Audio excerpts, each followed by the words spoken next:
स्वामी जी, अभी महाशिवरात्रि का पर्व नज़दीक है और ये महाशिवरात्रि भारत में ही नहीं लेकिन पूरे विश्व में बड़े धूमधाम से मनाई जाती है।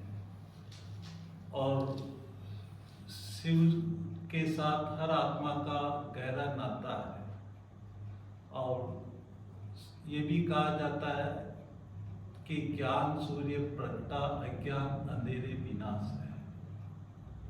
तो वर्तमान समय विश्व के अंदर इतना अज्ञान अंधियारा क्यों है जबकि परमात्मा का अस्तित्व है? तो जहाँ प्रकाश है वहाँ अंधियारा नहीं हो सकता है। तो परमात्मा भी है, लेकिन क्या मिसिंग हो रही जिसके कारण दुनिया में दुख अशांति बढ़ती जा रही है। और एक और हम भक्ति मार्ग में शिव का इतना यादगार, इतना धूमधाम से मनाते हैं। तो इसके बारे में आप थोड़ा सा अपना अनुभव शेयर करें कि क्या जीवन में मिसिंग हो रही है, क्या आवश्यकता है अब जिससे ये दुनिया से दुख अशांति दूर हो सकती है।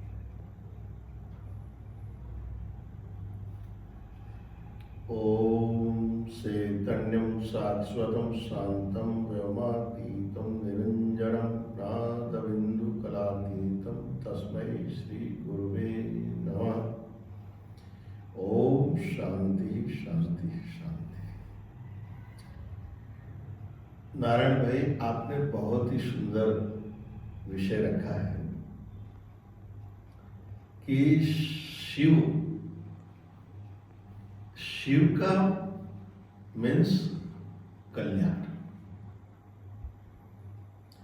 शिव का मीन्स कल्याण। कल्याण के कई स्वरूप हैं। किसी भी थके हुए व्यक्ति को कोई सहारा मिल जाए तो कहा जाता है कि कल्याण हो गया। भूखे प्यासे व्यक्ति को जल पान मिल जाए तो कहता कल्याण हो गया। इस तरह से कई तरह के लौकिक कल्याण हैं और उन लौकिक कल्याण जो है वो वास्तविकता में नहीं, कुछ देर के लिए माना जाता है। किसी भी व्यक्ति के सिर पर वजन रखा है और वो वजन कुछ देर के लिए हटा दिया जाए तो कहता कल्याण हो गया। ठीक इसी तरह हमारे इस संसार के अंदर हमने नाम रूप उपाधियां, पद प्रतिष्ठा का एक गांठ बनाकर हमने अपने सिर पर रख दिया है,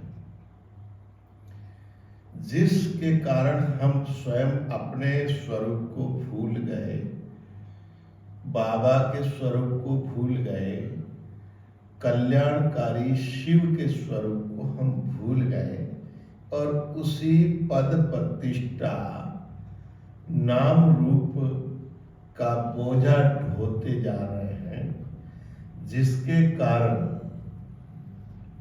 अंधेरे के सिवाय कुछ भी नहीं दिखता है। जब तक हमारे स्वरूप का बोध नहीं होता, जब तक कल्याणकारी शिव के स्वरूप की प्राप्ति नहीं होती, तब तक हमें तरह तरह के जो पद प्रतिष्ठा, नाम की उपाधियां हमने अपने ऊपर डाल रखी है और वो हमने स्वयं ने ही डाली है, किसी ने नहीं डाली, और स्वयं ही उसका निराकरण कर सकते हैं। किसी भी देवी देवता अवतार या जिनको भगवान का, वो भी नहीं कर सकता है आपको उपाधियों से मुक्त, क्योंकि उनके द्वारा जो हमारे को दी गई प्रॉपर्टी है उसका तो वो विस्तार भी कर सकता है और निस्तार भी कर सकता है, परंतु उसके संबंध से कोई है ही नहीं अज्ञान। वो तो स्वयं ज्ञान स्वरूप है, बोध स्वरूप है, अखंड है, एक रस है। यत्र तत्र सर्वत्र शुद्ध सच्चिदानंद ब्रह्म वह शिव है। बहुत अच्छा स्वामी जी। एक बात आपने बताई कि शिव कल्याणकारी है, तो कल्याणकारी का अर्थ यह हुआ कि मानव संप्रदाय का और प्रकृति का कल्याण परमात्मा शिव आकर करते हैं, है ना। इसमें आप सहमत होंगे। और इसीलिए मैं समझता हूँ कि परमात्मा शिव का शिवरात्रि बड़े धूमधाम से मनाते हैं। जब शिव कल्याणकारी है तो कल्याणकारी का अर्थ ये हुआ कि वो जो ज्ञान सुनाते हैं, इसको हम गीता ज्ञान भी कह सकते हैं, क्योंकि सब मनुष्य का कल्याण हो रहा है, तो गीता ज्ञान भी कह सकते हैं। तो क्या परमात्मा शिव जो मुख से जो वाणी उच्चारते हैं, उस गीता ज्ञान से ही मानव जीवन का कल्याण हुआ है, ऐसा आपका राय है? इसके बारे में थोड़ा और 2 मिनट आप बताएं। हाँ, हमारे सनातन वैदिक संस्कृति के अनुसार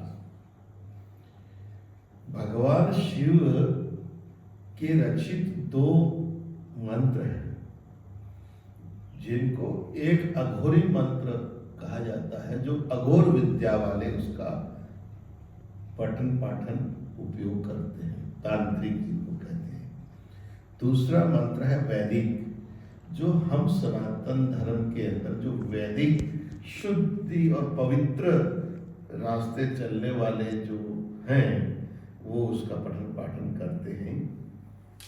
तो यहाँ पर भगवान शिव जो हैं, उन्होंने वैदिक जो मंत्र है, जिनको हम महामृत्युंजय कहते हैं, महामृत्युंजय मंत्र के द्वारा हमारे कल्याणकारी शिव, जो वो धारण करने वाले साधक के जीवन को उज्जवल, पवित्र और उसके आत्मा को शुद्ध करके उस सदा शिव के साथ में उसको जोड़ देते हैं, जिनको हम बाबा की आत्मा कहते हैं।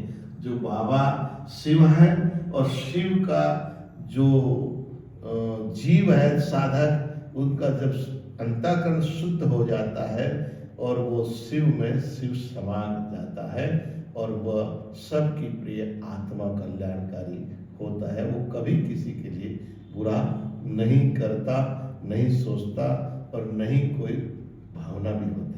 इसीलिए संत महात्मा हमारे सदा कल्याणकारी भावना ही विश्व के प्रति सोचते हैं।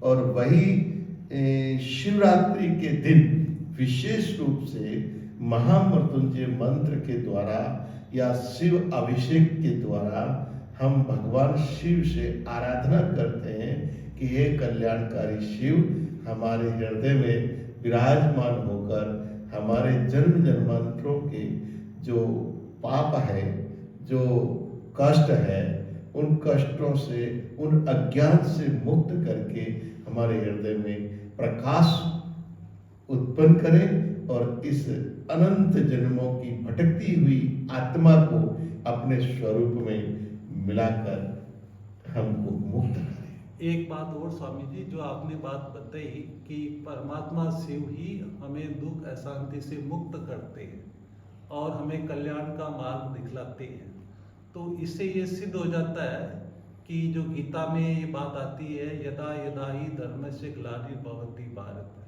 तो ये परमात्मा शिव के ही महावाक्य है इस तरह से, क्योंकि परमात्मा शिव के लिए गाया जाता है, शिव परमात्माय नमः, ब्रह्मा देवताय नमः, विष्णु देवताय नमः, शंकर देवताय नमः।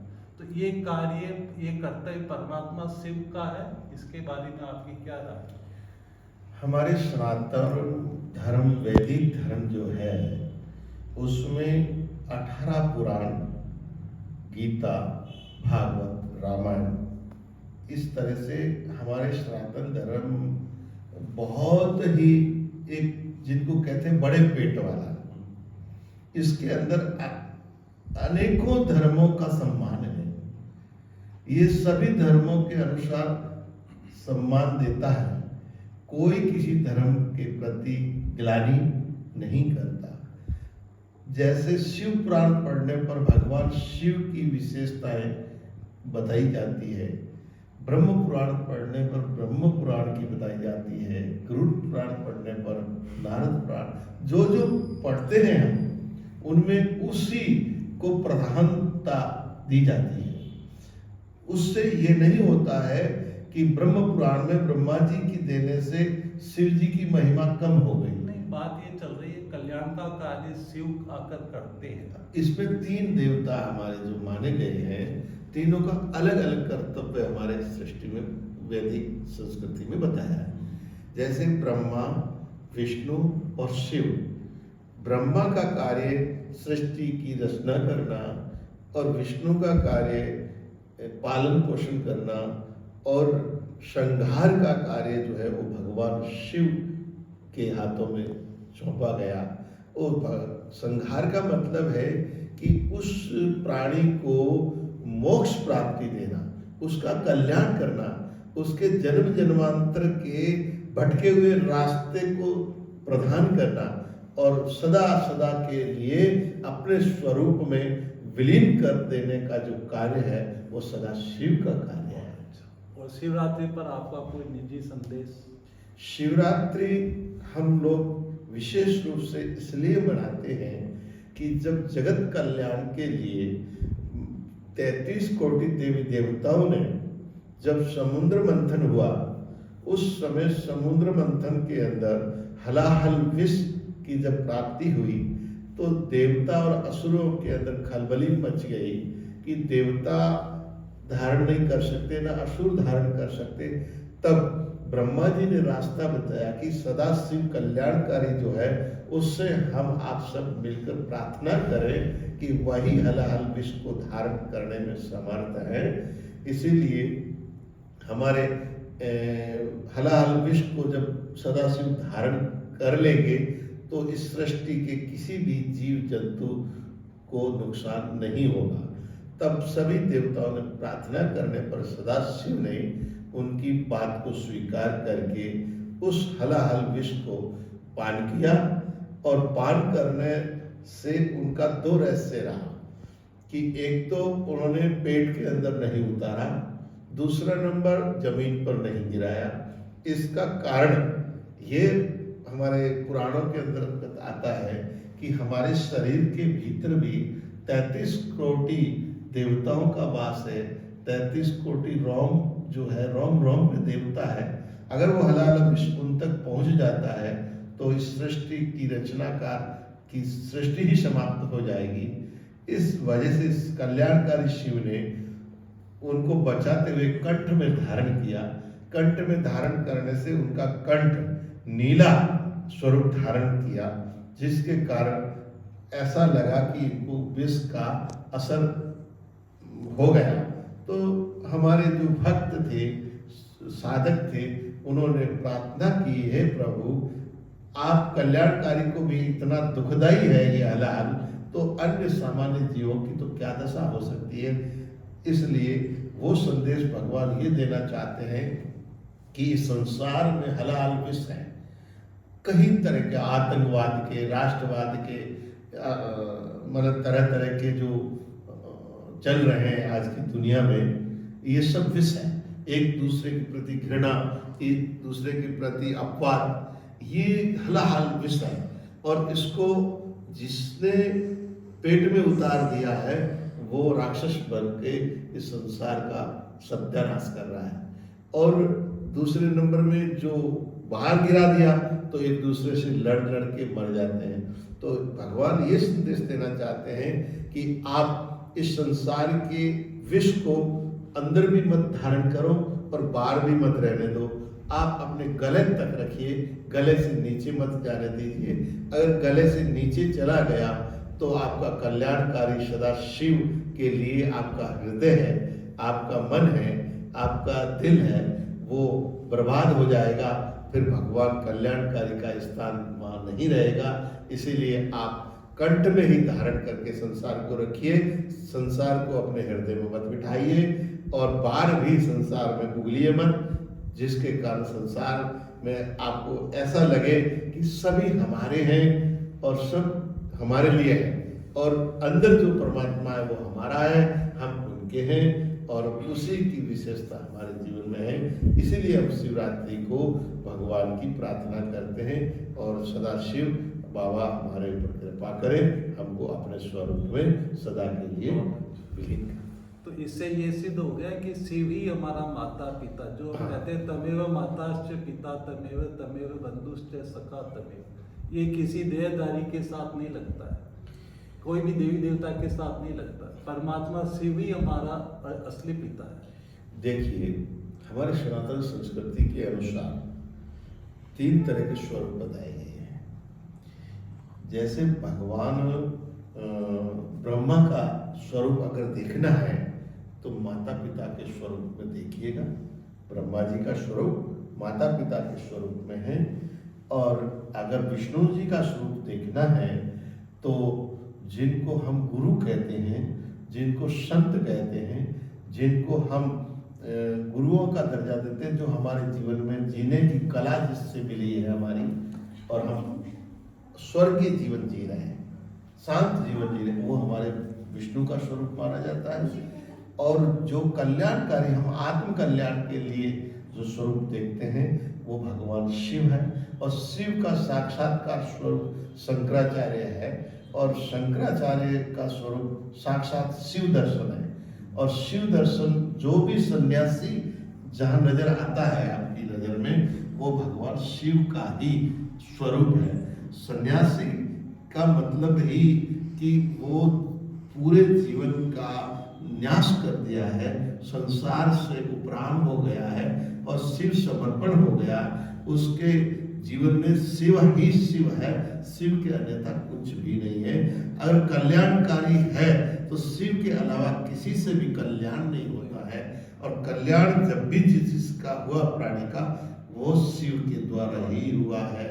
शिव से अन्यथा इस जन्म मरण का स्वरूप, जो जन्म मरण का जो 84 का जो पुनरपि जननी पुनरपि मरणी जटार सहनम, ये जो बार बार दुख है, ये सदा शिव के अन्यथा कोई मुक्त नहीं कर सकता है। अंत में कितने भी देवी देवताओं की साधना उपासना करें, फिर भी जन्म जन्मांतर से मुक्ति पानी है तो सदा शिव को ही हमें आराध्य अपना इष्ट बनाकर उन्हीं के स्वरूप में समाएगा। उस दिन ही हमारी दौड़ खत्म हो जाएगी। हरिओम तत्सत। आप यहाँ आए, आपका बाबा की ओर से बहुत बहुत स्वागत। बहुत आप सबका कि हम एक प्रजापिता ब्रह्मा कुमारी आश्रम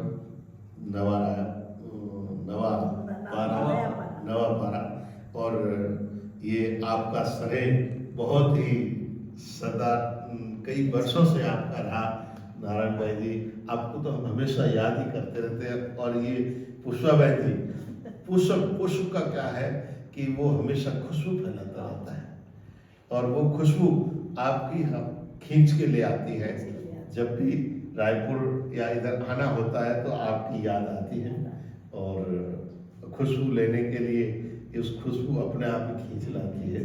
तो आप सभी का मैं महामंडलेश्वर स्वामी ज्ञान स्वरूपानंद अक्रिय जोधपुर राजस्थान से आप सभी का यथायोग्य सम्मान करते हुए इस संस्था को हमारी तरफ से खूब खूब आशीर्वाद, धन्यवाद, खूब फले फूले और आप विकास करें।